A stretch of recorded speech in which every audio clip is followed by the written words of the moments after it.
Tonight, three speakers explore the development on both the land and sea of maritime cities and the myriad of social, economic, and political factors enmeshed in their histories. A new approach to the understanding and interpretation of Quebec City is also proposed.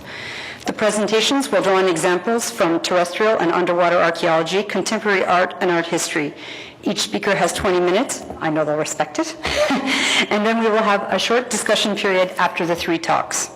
For our first speaker, if we can have the first presentation up for Jerzy Gawronski. Our first speaker is Dr. Jerzy Gawronski, a specialist in historical archaeology and underwater and maritime archaeology. Since the year 2000, he is head of the archaeology department of the Office for Monuments and Archaeology for the City of Amsterdam, and in 2008, he was appointed as a professor of maritime and urban archaeology of the late Middle Ages and the early modern period, particularly the City of Amsterdam, at the Faculty of Humanities of the University of Amsterdam. Dr. Gawronski's paper is entitled The 1610 to 1660 Plan of Amsterdam, the Harbor as an Urban Center. And I'd like to invite him to come give his paper, please.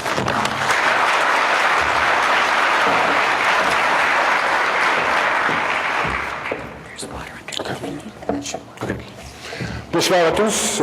Je voudrais remercier le Organizing Committee of the Quebec SHA Conference 2014 pour l'opportunité et même l'honneur de présenter une recherche de notre bureau de monuments et archéologie de la ville d'Amsterdam. Et je continue en anglais, si vous me permettez.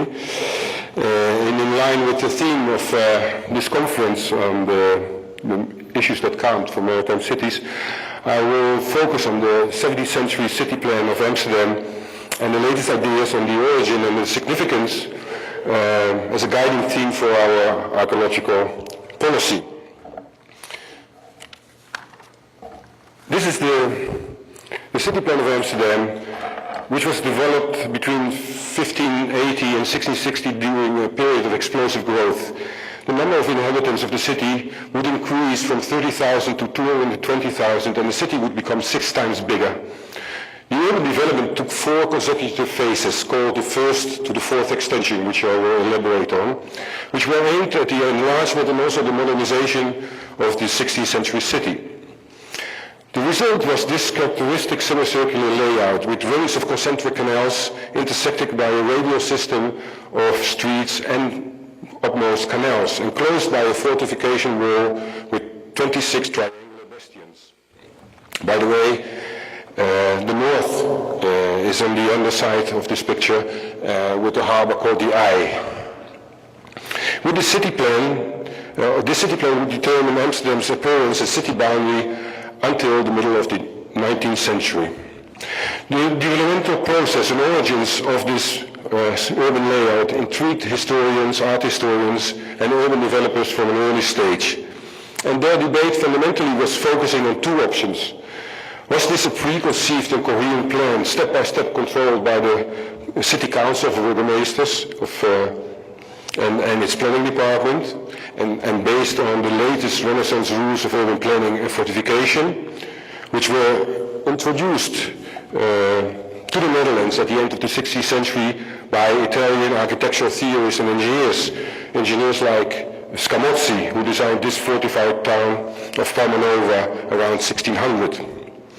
Or does the Amsterdam layout reflects an evolutionary process purely guided by practical demands, combining different plans based on these Renaissance urban principles? Whatever is the outcome of this debate, remarkably, neither of these 2 options included the presence and significance of water as an urban planning factor, despite the extended waterfront underneath and the numerous canals. My paper, short, 20 minutes, I don't have more, is meant to widen the debate by linking urban development to the notion of maritime cultural landscape. This landscape concept, derived from maritime archaeology, offers more integrated ways to interpret urban topography with ships as elements of urban planning. To summarize the issue, what is the role of water and ships in the Amsterdam city structure as a variant on the Renaissance concept of the ideal city? Can we distinguish harbors as defining features of maritime cities, being a virtual and simultaneously real city center? Let's go into detail to the urban planning process.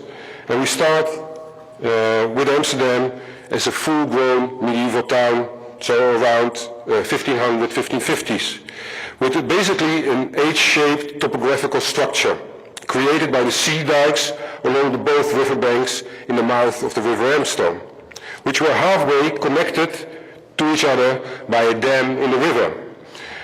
This water barrier was transformed in a central square called the dam very originally, which functioned as the administrative and economic center. The city around was structured by 3 rings of defense canals and had a stone wall with towers around the exterior.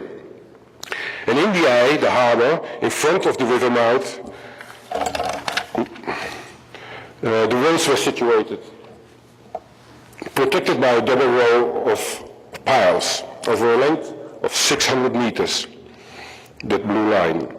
As Amsterdam had become the main staple market in that period, around 1500, of Baltic routes in the first half of the 16th century, more infrastructure for shipbuilding and maintenance, for supply and production of equipment, for transshipments and storage was needed. And this was created outside the city eastern walls. Here in the Lastage, as this area was called, the new urban class of ship owners and merchants built their houses and maritime infrastructure. And there the harbour front, including this nautical quarter, was now 1100 meters long. The scope of that first extension in 1578 was to incorporate this area within the controlled walled urban territory. Additionally, in 1580, a new defence water ring was added on the west side. And the protected harbour inside the row of piles in front was extended to the east and the west to 1600 meters. During the second extension, which already started in 1591, east of the Lastage, new facilities for mooring, shipyards and storage were created on 3 new harbour islands. And the harbour and the roadstead expanded now to a length of 2 kilometers. Within 10 years, the ambitious plan of the third extension was developed for large-scale housing and workshop facilities in a new western urban area, which resulted in the first section of the semicircular ground plan starting from the western harbour front, including a new mooring area for the herring fishing fleet and 3 new harbour islands on the west. The harbour now was 3 kilometers long. The urban development along the high harbour reached its peak during the fourth extension, which started around 1650 with yet again a new harbour area developed on the east side of the Eye Basin around 3 new eastern harbour islands. The fourth extension led to the semicircular city plan and had an extended waterfront which now reached 4.5 kilometers. The current ideas on the origin and development of this characteristic semicircular urban layout focus on a continuous process of combining different planning components into one coherent scheme, rather than one preset plan from the beginning onwards. And generally, 4 components are recognized by historians and urban planners, each with their own individual function and modeling. The most prestigious component was the ring of canals around the medieval town. This section of the city of Amsterdam was listed as UNESCO World Heritage in 2010. This system of 4 concentric main canals intersected by radial streets and canals was developed as a dwelling area for the new elite of the Amsterdam rich merchants who expressed their civil pride with their canal houses. This planning modernization elaborated clearly on the ideals of beauty and functionality which can be recognized in the various 16th century Renaissance models of the ideal urban planning based on circular layout systems. But as a variant, the Amsterdam infrastructure is not made by roads, but by canals. Although digging a canal is more laborious than making a road, canals were indispensable for the water management and for an efficient transport system. And the canal houses alone were not just expressions of wealth, or architectural aesthetics, but also had a practical function as warehouse. And canals in those days were crowded with ships and barges, which were vital for the city's transport infrastructure, a traffic which maybe is comparable with the present leisure and pleasure boating during one of the national holidays in Amsterdam, like this Queen's Day. The influence of modern Renaissance design is also recognizable in the second component of the Amsterdam plan, the fortification, the orange ring, which in the first stage consisted of a city wall with 11 bastions in the west, but was completed with a fourth extension as a semicircular plan with 26 bastions. This bastionite defense system was a Dutch interpretation of the latest modern fortification designs which were introduced from Italy. But in the Dutch variant, earth moats were used, lined with brick instead of stone, and canals were integrated in the outer defense system, like this part of the outer ring of the Amsterdam system. The third component was an artisan living and working area, which was created during the third extension in a new urban area between the wall and the ring of canals on the west side of town. Here in light green. And also the fourth extension included such a quarter on the east side. These artisanal production areas followed a pragmatic design. You see a completely different infrastructure, which was not based on the geometric principles of the concentric layout of the upper class living area, but on the already existing smaller scale spatial structure of the canal systems in the surrounding countryside, vital for the management and control of the water level. And finally, the fourth urban planning component, which was recognized until now, is represented by the cluster of harbour islands. Although the creation of more living space and working space was a basic reason for the extensions, generally they all started at the waterfront.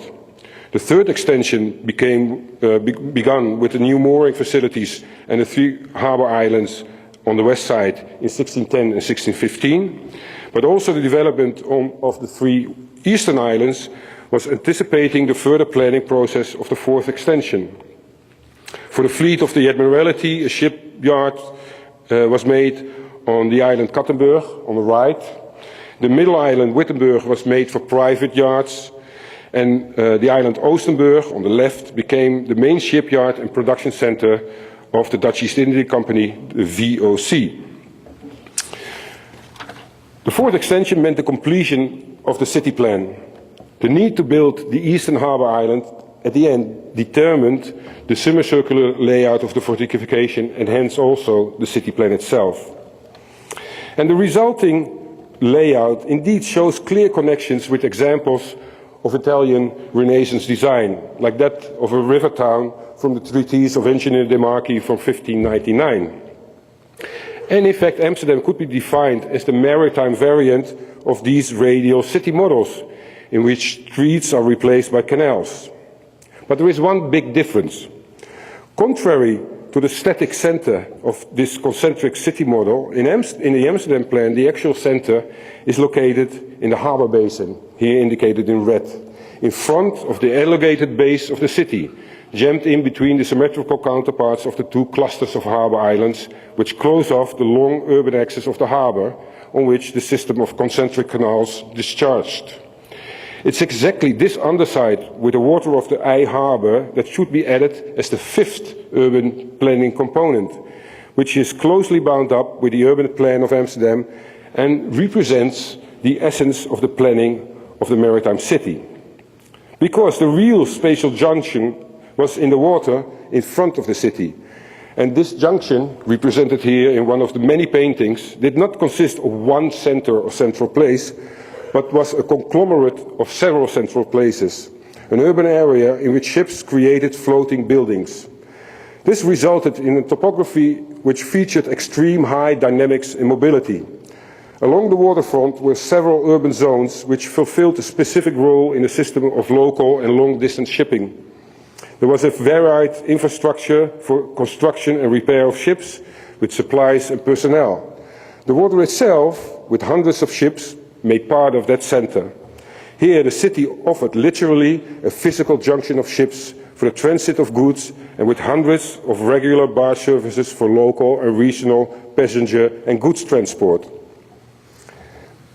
If the harbour is the fifth planning element of the composite city plan, what meaning have then those ships in the harbour as tangible urban elements?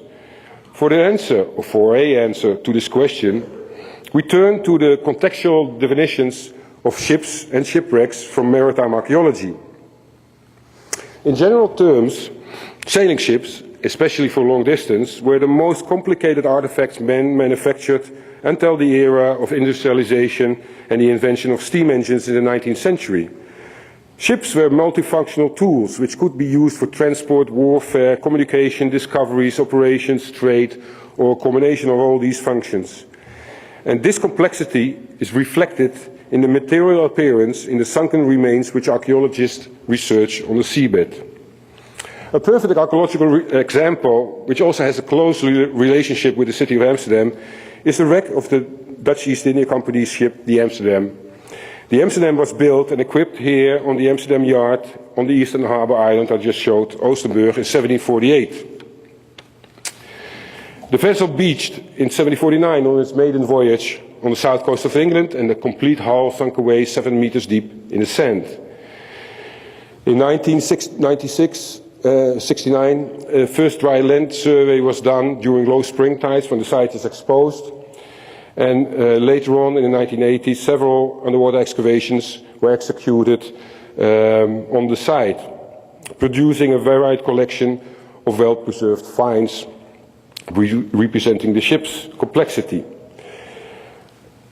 Because of its quality and integrity, this wreck clearly exemplifies the material complexity of such a vessel.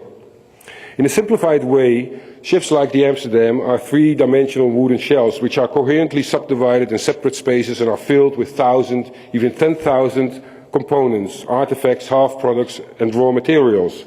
And all these material elements are related to the multifunctionality of the vessel developed by the company itself.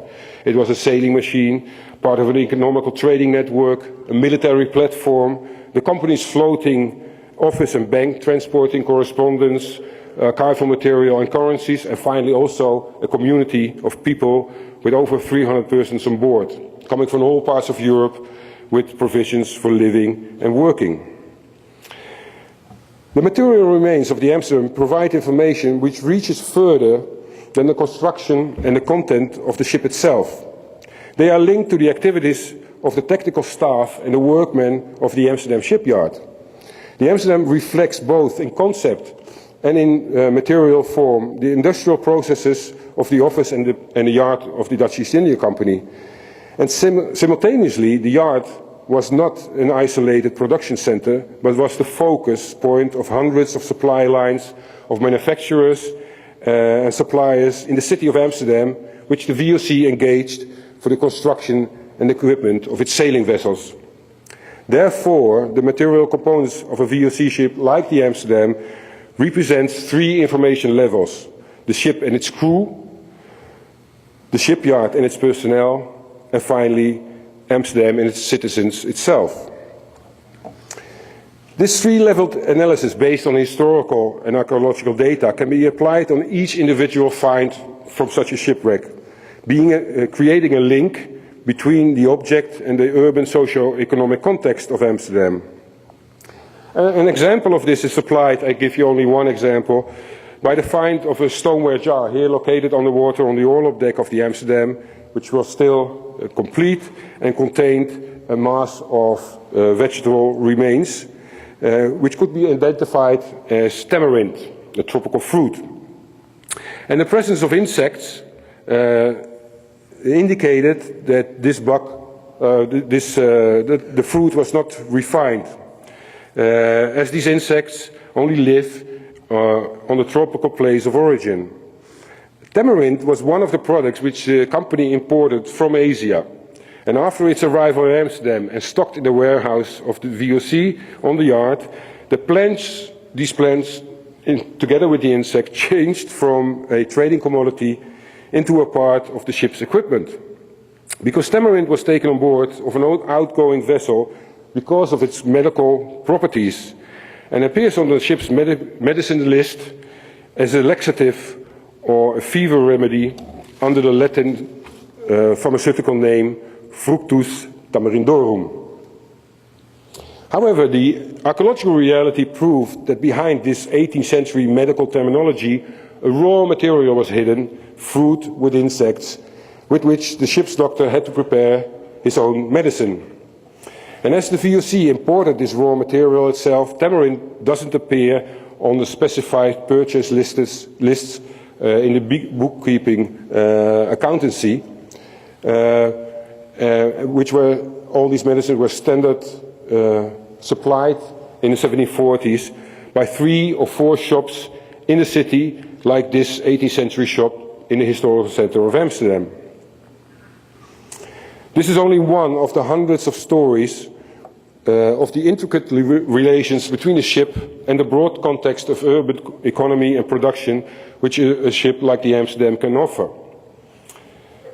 They illustrate the fundamental fact that a ship is a complex carrier of information, not only literally saved in its material remains, but also metaphorically present, turning a ship into an accumulation of messages. In analogy with present-day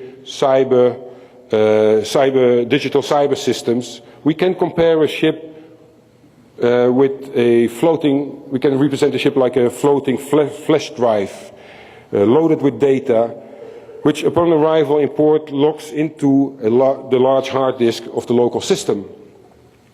Ships constantly provide overseas contacts and lead to the supply of goods, people, and also ideas. So metaphorically, ships as mobile carriers of exchangeable goods and intangible information occupy the harbor as a crawling swarm of flash drives. But simultaneously, they acted as a concrete material element of the spatial layout of the city, gathering in great numbers in the canals and in the harbor. And in that respect, ships had a direct effect on the urban structure of Amsterdam, being literally added as three-dimensional material complexes gifted with a topographical meaning. As integral part of the city plan, they contribute to the typical spatial concept of Amsterdam, which is marked by decentralized urban functions, by mobility, and by international culture. And it's challenging to think that these urban features are defining and are typical for maritime cities. This water basin of the Eye Harbor was a vacant but yet a functional part of the city plan. For the 17th and 18th century beholder, like you are looking at this print, ships were integrated into the being of Amsterdam. Travel guides from that period advised visitors, apart from the obliged attractions such as City Hall, churches, the VOC buildings and jails, to take a boat, a small rowing boat, and go to the other side of the harbor and turn around and have a view on the real city, a view on the forest of hundreds of masts, or as we would say now in our digital area, hundreds of flash drives. So the presence of ships in the city led to a separate and independent urban zone. Ships of all sizes and shapes filled the Eye Harbor. They were coming and going, and the water service between the harbor islands, 4.5 kilometers long, was a constantly changing urban setting with a mobile assortment of ships, each representing a microcosm of its own. The water of the Eye, here in red, is a prominent part of the Amsterdam city plan. It's a central part even, where the interaction between ships and shipping networks created a dynamic topography characterized by mobility, decentralization and internationalization. And it can be concluded that from the maritime landscape point of view, not the water itself, but these virtual planning features mark the notion of the maritime city and the modernity of the 17th century Amsterdam city plan. Je vous remercie voor votre attention.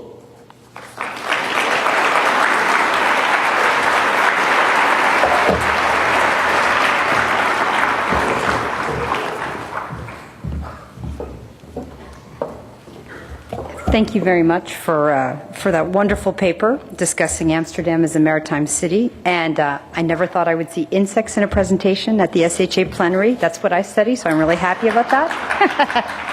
I don't know who's clapping, but good on you. That's nice. That was a wonderful paper. Thank you. Next, we will hear from Dr. Marc Grignon. Dr. Grignon is one of my colleagues and a professor of the history of architecture at Université Laval here in Quebec City.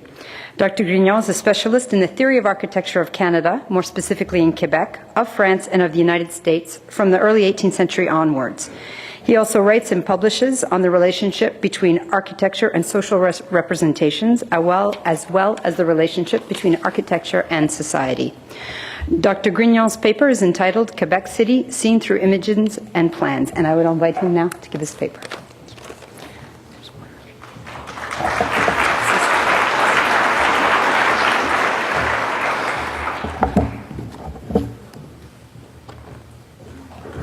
Good evening.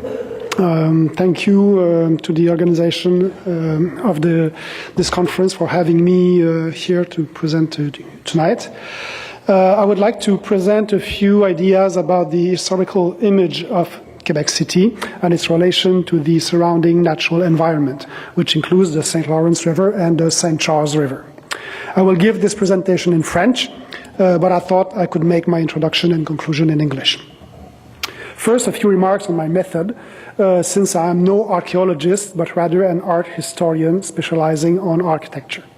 Thus, when I talk about representation, I am referring to images such as this one, an image filled with conventions that provide interesting clues about the way in which a city is perceived at a specific time in history. Thus, in this view, which was published in France in 1722, I am less interested in the objective and reliable information that it may contain than in the pictorial conventions chosen by the author to represent the city. For example, the view shows the city as seen from the east or from the St. Lawrence River, with a point of view involving a certain degree of abstraction, since it is situated high above the surface of the water and allows the buildings of the upper town to be seen more or less frontally and in great detail. The proportions of the buildings are also clearly exaggerated, at least the important buildings in the upper town, and all of them are accompanied by a letter that relates them to a table of contents on the right, listing the buildings in an order that reflects Ancien Régime social hierarchy. First, the fort, where lives the governor representing the authority of the king. Then the Récollets, or Franciscan friars, attached to the service of the governor and the army. And only after do we find the Jesuit missionaries, the cathedral, the seminary. In the following presentation, I will argue that this way of looking at the city from the river is a very stable convention that lasts throughout the French regime. It corresponds to the view one could have arriving by ship, emerging from behind Orleans Island, and then turning starboard towards the harbor, which was located in the bay immediately at the foot of the governor's palace, visible in this image. This convention only changes with the English regime after the 7-Year War, when Quebec City becomes interpreted as a picturesque object in a broad landscape that includes the South Shore, the Ile d'Orléans, the Laurentian Mountains on the north and the west. Finally, I will try to show the impact of this way of seeing on the architecture of the city very briefly at the end.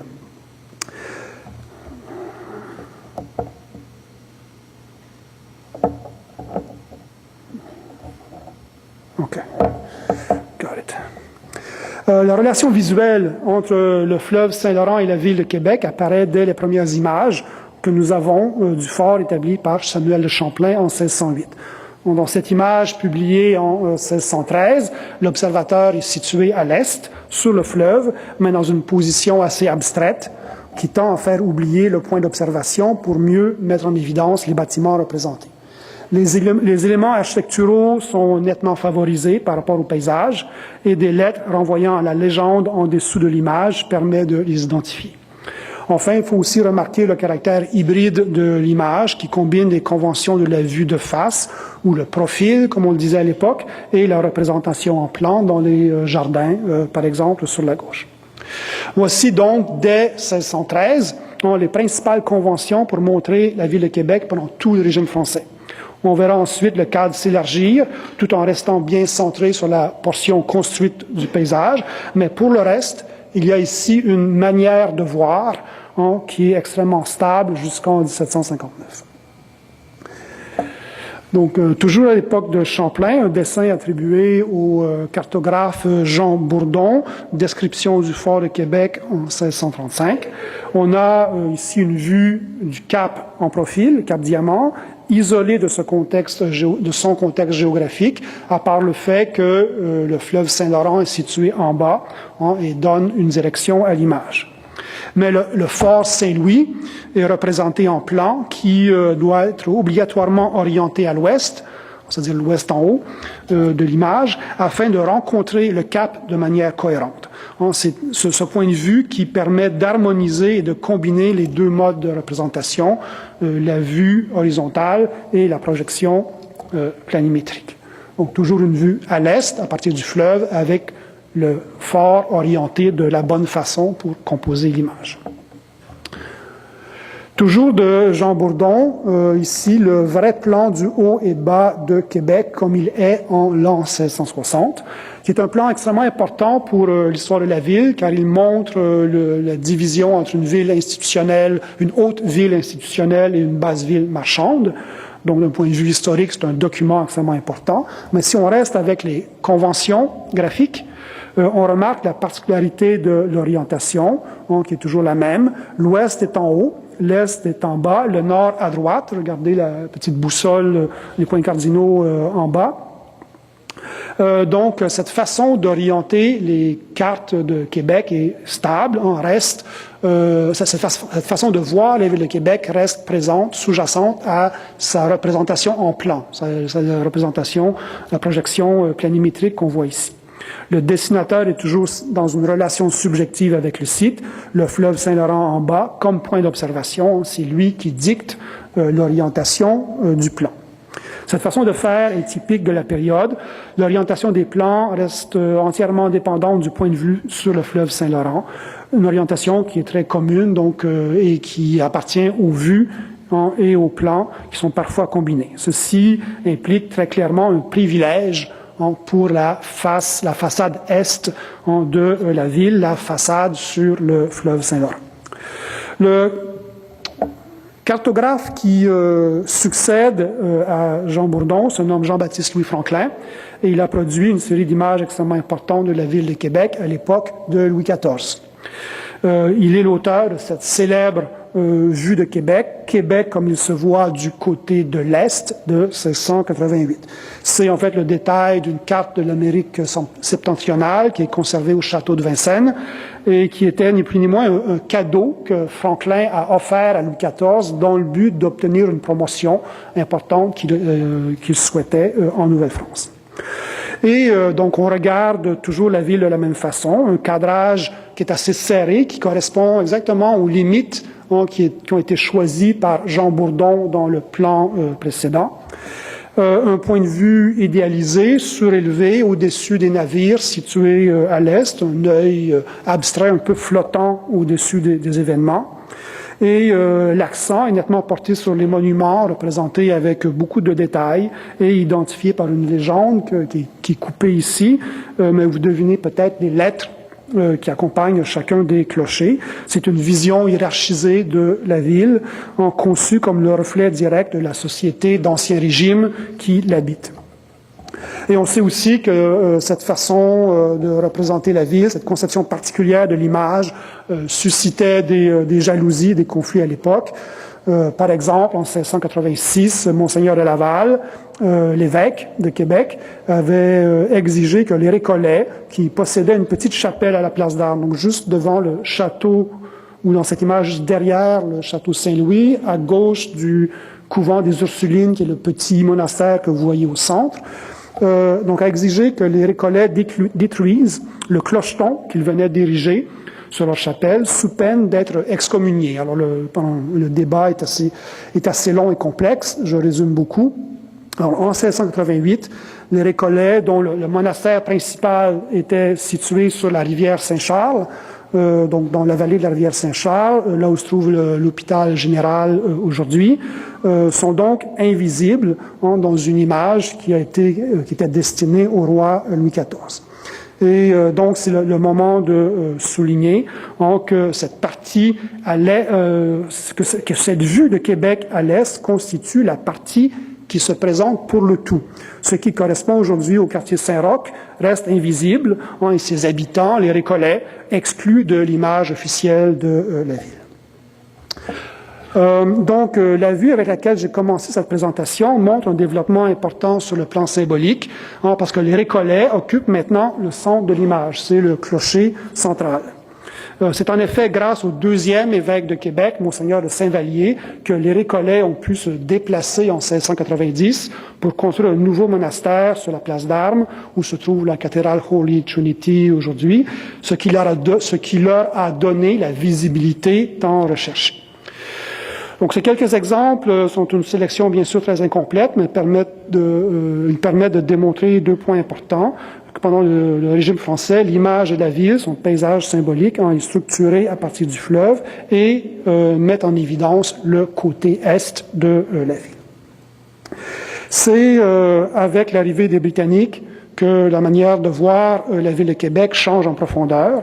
Et pour le démontrer, il n'y a rien de mieux que de commencer avec un plan de la ville. Ici, un plan d'un ingénieur militaire pour proposer un projet de fortification en 1804.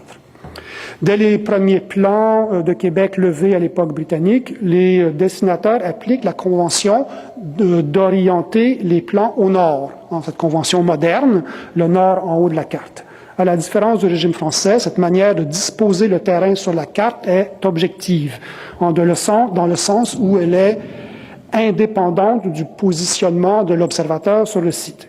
Par conséquent, la convention est aussi arbitraire parce qu'elle s'applique de façon uniforme à n'importe quel terrain, bien qu'on peut varier le cadrage. En appliquant ainsi un mode de représentation qui se veut scientifique, on va couper le rapport très clair qu'il y avait au régime français entre le plan de la ville et son image. Et donc, on va libérer, ni plus ni moins, le point de vue, et c'est quasiment un corollaire. Les artistes de cette période vont montrer la ville de manière de plus en plus indépendante des conventions cartographiques. Dès le début du régime britannique, on constate en effet une véritable multiplication des points de vue sur la ville. On voit ça, par exemple, dans la série de vues gravées d'après les dessins du militaire Richard Short, qui était commissaire de bord sur un navire britannique et qui ont donné lieu à ces vues publiées à Londres en 1760 et 1761 par l'éditeur Thomas Jeffries. La première image de la série montre toujours Québec à l'est, du côté du fleuve Saint-Laurent, mais il y a plusieurs nouveautés.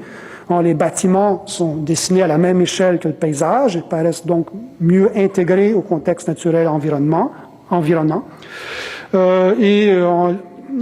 L'environnement naturel prend donc beaucoup plus de place proportionnellement que dans les vues françaises. Le point d'observation est clairement suggéré en avant-plan. On sait précisément à partir de quel point de vue l'image a été prise. Et le point d'observation est même spécifié dans le titre, Vue générale de Québec à partir de Pointe-Lévis, de sorte que l'image met bien en évidence la relation entre sujet et objet. Mais c'est en fait le reste de la série qui révèle la multiplication des points d'observation, soit la recherche de vues intéressantes, nouvelles, toujours surprenantes.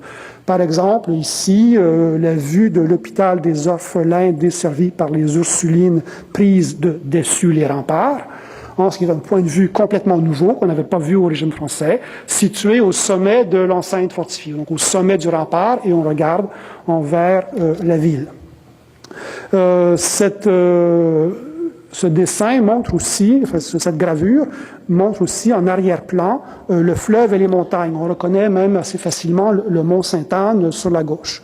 Donc le rapport entre le proche et le lointain se développe. C'est une vue nouvelle de la ville de Québec, mais c'est aussi une vue à partir de Québec qui s'ouvre vers les paysages environnants. Et ça, c'est tout à fait nouveau à l'époque. À partir de ce moment, tout devient possible. Et il y a, dans la première moitié du 19e siècle, une véritable explosion des vues de Québec avec des points d'observation variés qui témoignent de l'intérêt visuel extrêmement riche de la ville de Québec. Ici, de Georges Herriot, la ville de Québec vue du Cap Diamant, 1807. Georges Herriot est certainement un des artistes les plus perceptifs établis à Québec au début du 19e siècle. Il est formé au dessin et à l'aquarelle à l'Académie militaire de Woolwich et il a eu une carrière en tant qu'employé civil du Board of Ordnance britannique. Il a vécu à Québec de 1792 à 1816. Ici, le sujet est la ville de Québec, qui est campée en avant-plan. On voit surtout la basse ville marchande, en fait. Et ce sont les lointains qui prennent la part la plus importante de l'image. Donc, encore une fois, l'ouverture vers le paysage environnant commence à prendre une ampleur considérable. Et encore de George Herriot, une image vous avez le titre, Québec et Pointe-Lévis depuis l'Ange gardien, 1805, une image qui inclut à la fois Québec et Pointe-Lévis, rassemblés dans un troisième point de vue, qui est beaucoup plus distant, l'Ange gardien. Cette image prouve donc que les artistes sont constamment à la recherche de nouveaux points de vue. Donc, il y a une activité intense, concrète, consciente, de recherche de points de vue nouveaux et intéressants sur la ville. Ce point de vue a plus ou moins disparu aujourd'hui avec l'autoroute et les constructions le long du fleuve, comme plusieurs autres. Il y a aussi, à cette époque, toute une série de vues de Québec à partir de l'embouchure de la rivière Chaudière, un point de vue qui a plus ou moins disparu de notre imaginaire aujourd'hui. Mais il y en a plusieurs autres qui subsistent, comme je vais vous montrer dans les images suivantes. Alors maintenant, 3 images de Millicent Mary Chaplin, en commençant ici par Québec from outside St. Louis Gate. Mary Chaplin est une autre artiste extrêmement intéressante autour de 1840. Elle est venue au Canada avec son mari, le lieutenant-colonel Thomas Chaplin. Ils sont restés au Canada de 1838 à 42. Pendant son séjour, elle a réalisé des dessins, des aquarelles qui montrent une vision assez personnelle de la ville de Québec. En même temps, sa recherche de vues et de points d'observation se situe complètement dans la lignée des exemples précédents. Dans cette image, le point de vue est situé à une certaine distance de la porte Saint-Louis, ou l'ancienne porte Saint-Louis, sur le chemin Saint-Louis, la grande allée aujourd'hui. Donc on est à l'extérieur de la ville et on voit un peu plus, au plan médian, la porte Saint-Louis. D'après le titre, c'est encore une vue de Québec, mais la portion réservée à la ville construite est encore petite par comparaison à celle donnée au paysage et au lointain. Donc, encore une fois, Québec devient un point d'observation vers l'extérieur. Et cet argument est valable pour la plupart des images réalisées par cet artiste, comme cette vue de l'esplanade de 1840. Donc, en haut de la rue d'Auteuil, regardant vers le nord, pour ceux qui connaissent le contexte du Vieux-Québec. Et ici, le bastion Saint-Jean, 1841, qui découvre une vue vers la rivière Saint-Charles au nord-ouest avec un soleil couchant. Une autre chose qu'il faut préciser ici, c'est que donc toute la vallée de la rivière Saint-Charles va aussi s'ajouter à cette diversité, cette richesse des perspectives visuelles. Ainsi, la très belle aquarelle de James Patterson Coburn, une vue du quartier Saint-Roch vers 1830, qui montre la pente douce et la tour Martello numéro 4 sur la rue Lavigueur, donc à proximité d'ici, si vous descendez un petit peu dans le quartier Saint-Jean. Comme plusieurs autres points de vue découverts dans les années 1830-40, cette vue de Saint-Roch avec la tour Martello deviendra à son tour une image récurrente de la ville. Ici, par un artiste inconnu, une aquarelle datée de 1838, la tour Martello numéro 4. Et jusqu'au XXe siècle, dans les années 1830, une carte postale. Ici, on est monté sur la tour Martello, qui devient elle-même un point d'observation vers la basse ville. On est à proximité de l'escalier La Vigueur. On remarque, si vous connaissez le quartier, au premier plan, la rue Magellan, juste au-delà, la rue Caron, qui se développe dans le paysage. Le fait qu'il s'agisse d'une carte postale peut aussi être souligné. Cela veut dire que cette vue a été commercialisée, qu'elle a trouvé sa place dans l'ensemble des perspectives visuelles appréciées du public et des touristes. Et ensuite, la question de la réversibilité. Encore une fois, les images développées sur le côté nord du Cap, dans la vallée de la rivière Saint-Charles, sont réversibles. Ici, John Philip Bainbridge, Québec from near Charlebourg, 1838 environ, une aquarelle. Quand on met en relation un élément dans le paysage et un point d'observation précis, on peut aussi inverser le regard et inventer par conséquent une nouvelle vue, comme le fait ici John Philip Bainbridge avec cette vue à partir de Charlebourg. Bainbridge est aussi un militaire formé à la Woolwich Academy, est un véritable spécialiste de l'inversion des points de vue. On voit souvent ça dans son œuvre. Pour donner un aperçu un petit peu complet de toutes ces images, il faudrait parler aussi de la photographie, mais j'ai pas le temps. Avec des photographes comme Louis Prudent Vallée et les Livernois à la fin du 19e siècle. Je préfère plutôt faire le lien à aujourd'hui. Comme par exemple, cette vue ressemble beaucoup à l'image qu'on peut avoir en approchant Québec par le nord, par le boulevard Laurentien. En plus des... boulevard Laurentien. Et il y a plusieurs autres points de vue, donc découverts dans les années 1830-40, qui existent encore, comme évidemment le grand panorama à partir de des glacis de la citadelle. Mais le plus intéressant est l'impact que ces perspectives visuelles ont eu sur l'architecture et le développement de la ville, car la plupart des points de vue découverts par les artistes ont par la suite fait l'objet d'aménagements publics, avec la terrasse du Frein en tout premier lieu. La terrasse du Frein a été aménagée en 1879 d'après les plans de l'architecte ingénieur Charles Baillarger, avec ses kiosques que vous voyez ici, qui constituent autant de belvédères sur le site donc de l'ancien château Saint-Louis. Mais il y a bien d'autres aménagements publics réalisés pour permettre à la population et aux visiteurs de s'imprégner de cette nouvelle manière de voir la ville de Québec. Il y avait le pavillon principal de l'Université Laval, érigé en 1855 dans le Vieux-Québec, toujours d'après les plans de Charles Baillarger. Elle comprenait à l'origine un toit plat qui était une véritable terrasse d'observation vers le port et vers le paysage. Et le projet d'aménagement de Lord Dufferin, mis en œuvre en 1878-79, conçoit les remparts et les nouvelles portes comme des points d'observation. Et même son projet a impliqué de diminuer la hauteur des murs de l'enceinte le long de la rue des Remparts pour ouvrir la vue au nord et à l'ouest. Du côté nord-ouest, vis-à-vis la vallée de la Saint-Charles, il y a des points d'observation de plus petite dimension qui sont aménagés devant les quartiers Saint-Sauveur et Saint-Roch à différents endroits, ou notamment au sommet des escaliers et à proximité de la tour Martello. Donc, à côté de la tour Martello numéro 4, il y a la terrasse Martello. Là, j'ai pas de photo. Ici, c'est l'escalier du Faubourg, construit en 1888, modifié en 1831. Donc, remarquez dans l'image de gauche la plateforme au sommet, qui est une espèce de belvédère dans l'axe de la rue de la Couronne. À droite, c'est une image qui a été prise hier, malheureusement avec les mauvaises conditions atmosphériques.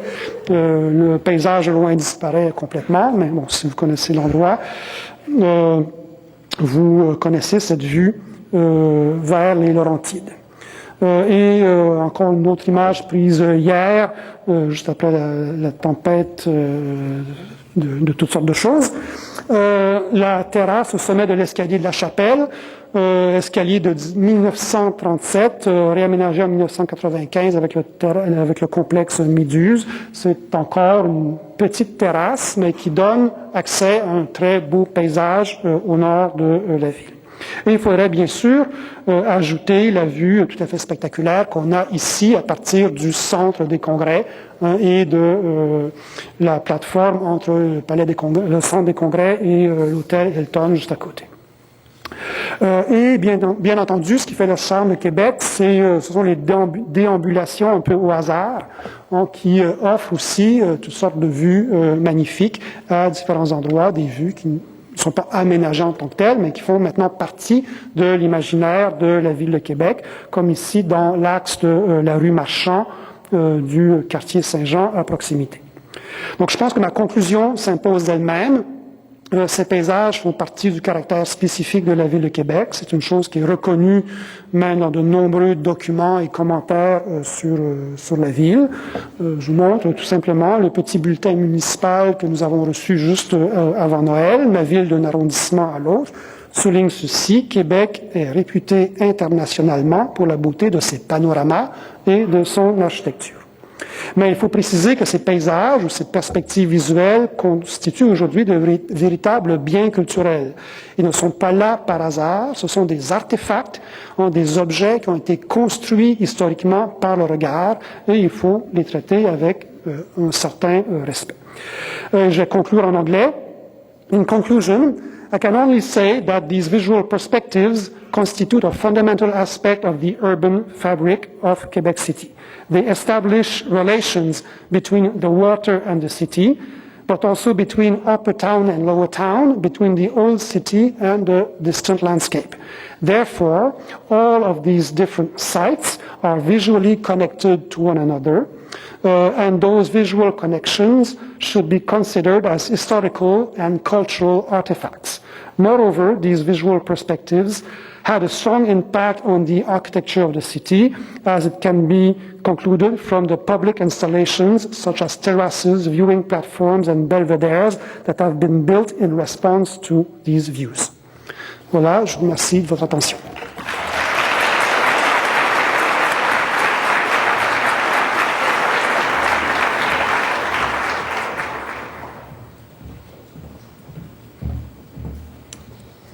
Merci beaucoup pour ce papier, et ces papiers de mon collègue me rappellent la richesse de nos disciplines connexes à l'archéologie et la profondeur des connaissances qu'on retire de ces informations.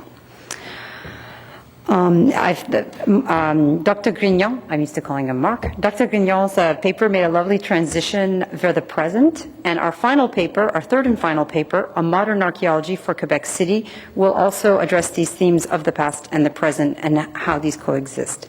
This paper is co-authored by Dr. Marc Leone and Michael Roller. Dr. Leone is a professor of archaeology at the University of Maryland. He is interested in critical theory as it applies to archaeology, and particularly to historical archaeology. He has directed archaeology in Annapolis since 1981, and since 2000 he has also directed research on Maryland's eastern shore at William Packa's plantation on Y Island, as well as at the Y House plantation where Dr. Frederick Douglass was enslaved as a child. The co-author of this paper, Michael Roller, is working on his PhD in archaeology at the Department of Anthropology at the University of Maryland. His research topics include, sorry, I'm a little tired, include critical theory, labor history, and immigration. His dissertation project examines Italian shanty towns in the anthracite coal mining region of northeast Pennsylvania. I'd like to invite Dr. Leone to come up to read the paper, please.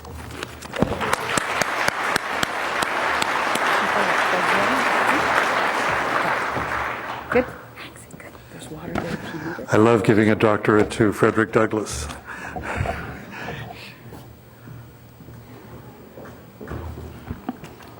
It's great to be with so many friends.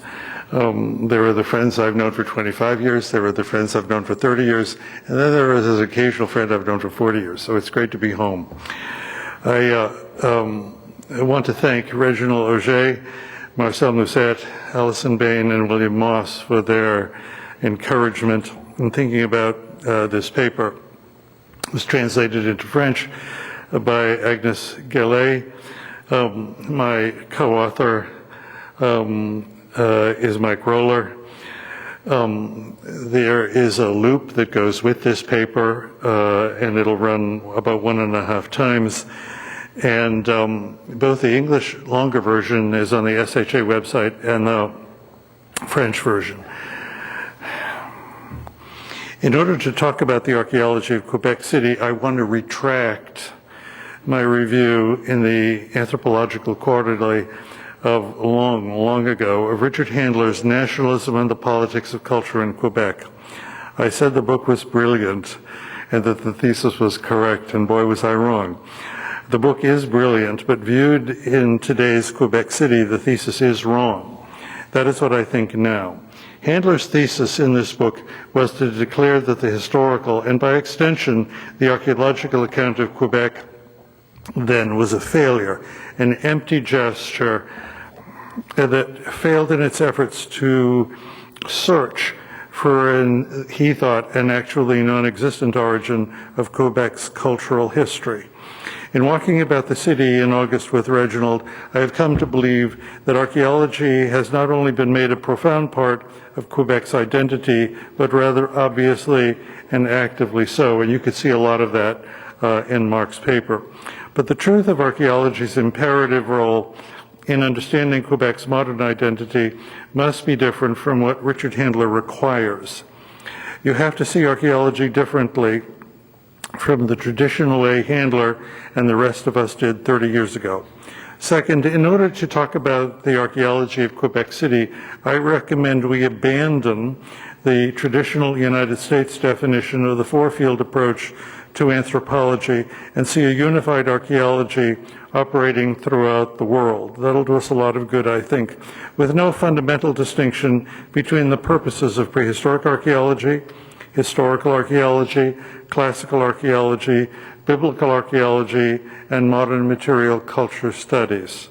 Here in Quebec City, in the forms and images within the landscapes, the exhibitions, and the artifacts, you can see how the present is penetrated with the many past times that we as professionals have erroneously separated from each other now in the moment of the present, and that we find therefore so puzzling to relate to each other, but that we make it our business to understand, a paradox which certainly, since we created it, we can dissolve. From these two starting points, I get to our real starting point, the theories about the past resident in the ideas of Walter Benjamin and Slavoj Žižek. Mike Roller and I would like to show how they can help us to understand and formulate that is a workable modern archaeology of Quebec City and of the broader present as well. Handler skewered Quebec, saying that its culture and its past had no integrity, couldn't be found, and was a pointless search. While Handler's work has probably been forgotten and never really meant that much to archaeologists anyway, that is not so true of Bruce Trigger. His Natives and Newcomers makes the same point about Canadian history as a whole, declaring it to be a creation. These were both brave books because they took on Canadian identity, but also because they caused one to wonder about the actual possibility of an archaeology, any kind. What we see in Quebec City now, as you walk around during the convention, is the thoughtful wondering about the truths of these two thoughtful provocations.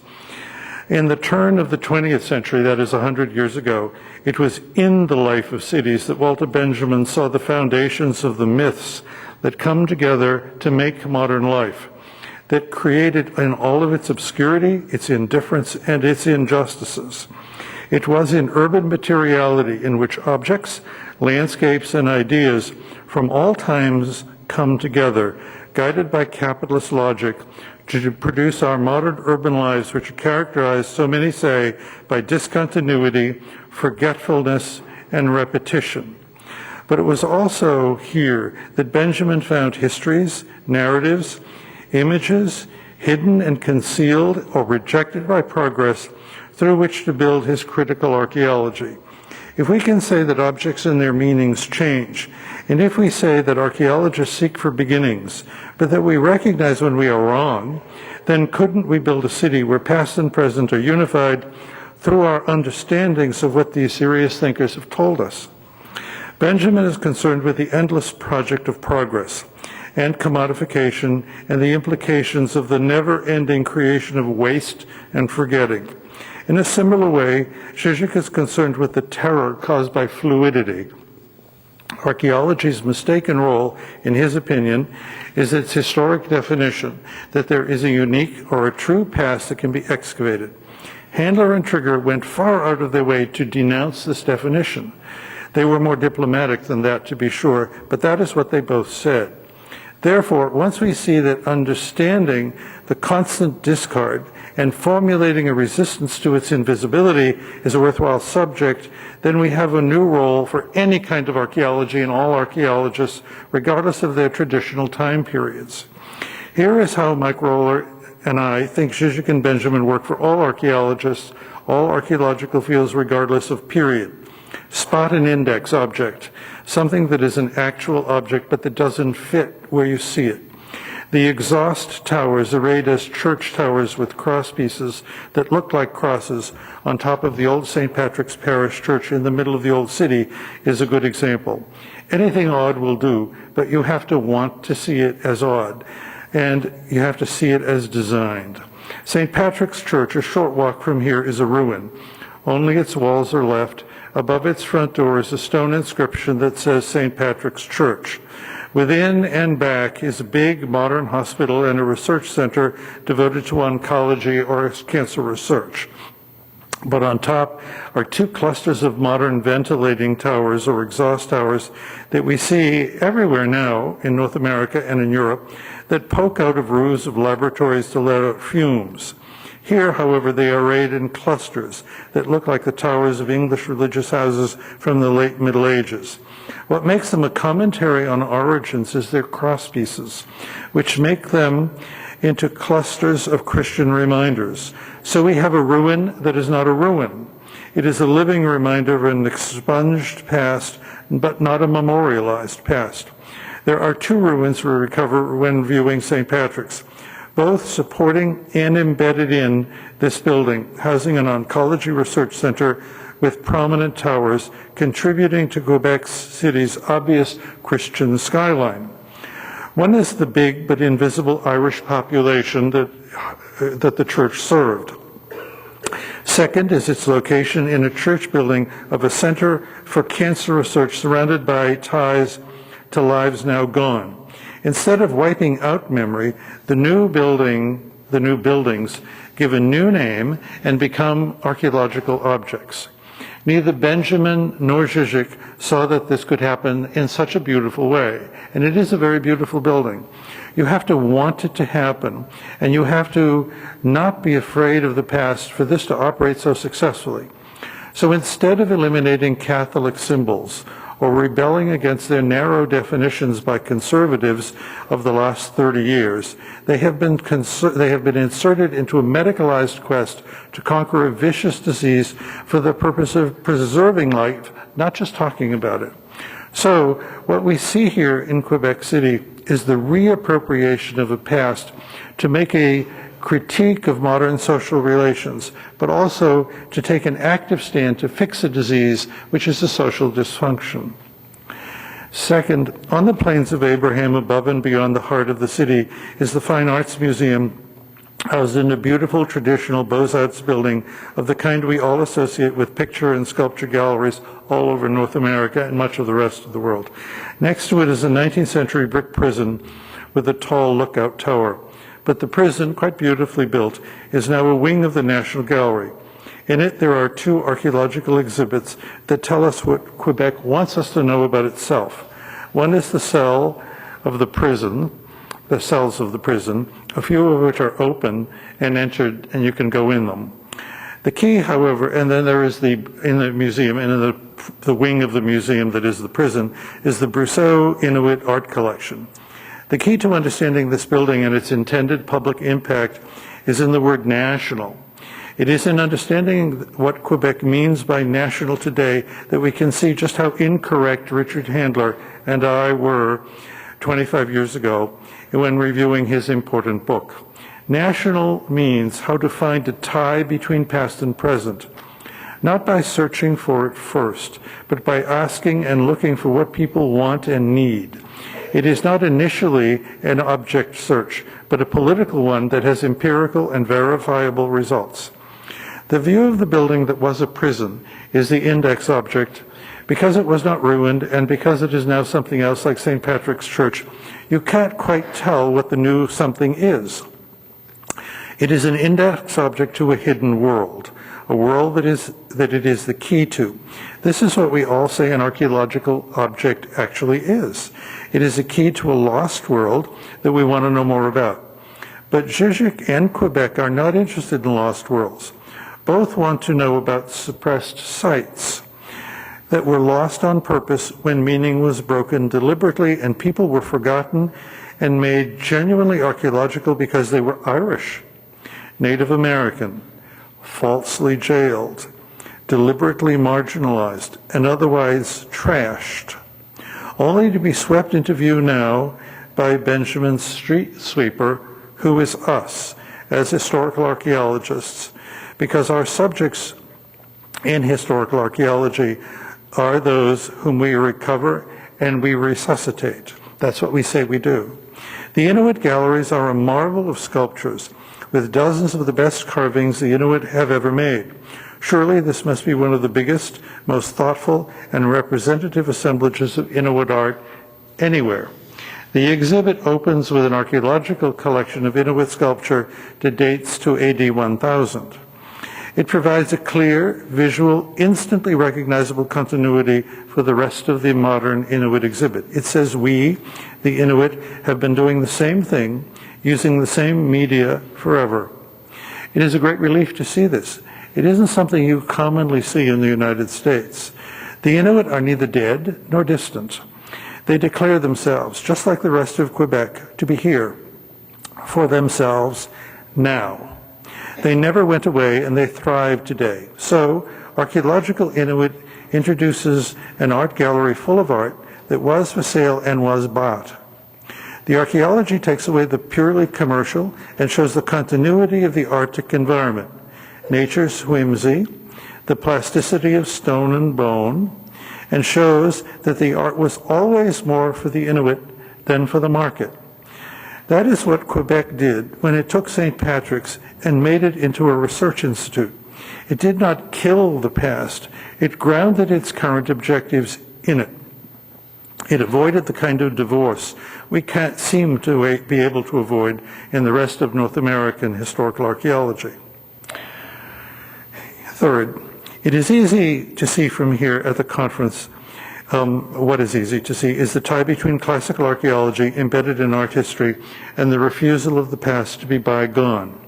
The index object anyone at this convention can visit easily is the altar piece in Our Lady of Victory's church in the lower part of the old city. Look at the crenellated battlements into the decoration of the altar. Think of them as an insult to the British. The chapel was leveled, the British won. I haven't heard anybody acknowledge the Queen tonight. And the church, or yesterday either, the church might declare itself to be free of politics as in the United States, but in the archaeology of this chapel, which was probably done, the past of French ownership, like the past of the city's Irish, and the past of Quebec's Inuit, the archaeology is used to say, we didn't die, we aren't British, we aren't prisoners, and we will not let our archaeology be separated from political conditions and our determination to be free. A more modern critical archaeology, both political and empirical, turns handler and trigger around. And it does so by unifying all forms of archaeology with the ability of each to ask a living society it operates in what it wants to know about itself, and second, to see in its own data from any time and anywhere in the past a class structure that can be called upon to show and fix exploitations today. That is what I think we actually see in Quebec City today. However, we also walk in Quebec City guided by what we see. Pinnacles are a big piece of Quebec's skyline, so keep in mind Marc Grignon's tall, amazingly elongated steeples. There are endless spires, crosses, cupolas, towers, hulks like the Chateau Frontenac with all its points, all acting to tell you where to go and what you are looking for. I came to Quebec City in August, having been interested in Baroque urban planning, and I could not find the William Paca Garden in Quebec. I couldn't find Annapolis in Quebec. Not on the ground anyway, because Baroque town planning is tied to new towns and reinvented cities like Rome. It is connected to flat, even spaces because of the need for vistas. The purpose of a vista is to elevate a site of power to a view and to put it in the way of pedestrians. You don't need to do that in a hilltop bastion like Quebec. It is already in everybody's way just by being here. It doesn't need Baroque town planning, except when you are in it and can't find your way around. Then it is the many pinnacles that advertise places of power. Annapolis and the William Paca Garden are here in the air. The vista is 40 feet in the air. Once you realize this, at least as a hypothesis, the points of power and the vistas to them are not at your feet, but at an angle directing us and our eyes to civil, religious, and economic power. Key here is these have not been torn down in Quebec City, and I couldn't figure out why not. And only partially submerged by skyscrapers, banks, insurance companies, and hotels like the one most of us are in. Quebec City is using its past in a constantly contesting way to see how modern meaning is made and to prevent further destruction, whoever is now being discarded or made into rubbish. Thank you.